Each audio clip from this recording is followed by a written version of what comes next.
Alright, welcome back to my videos everyone. Today let's talk about C++ statements.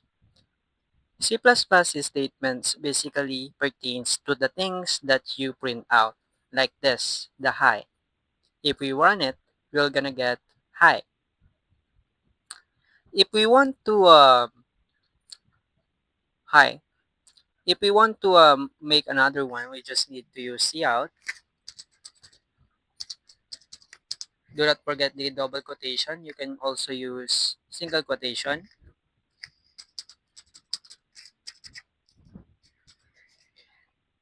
Now we have our statement here.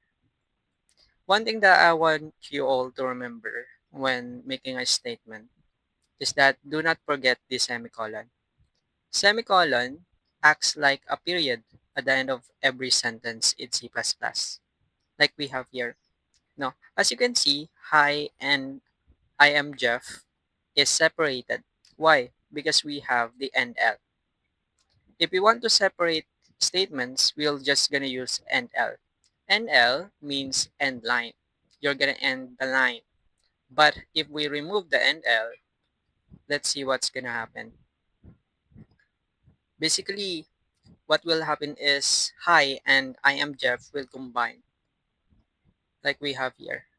Oh, we need some space. Save. Let's run. Let's see. Hmm. Hi, I am Jeff. So yeah, that's a statement in C++.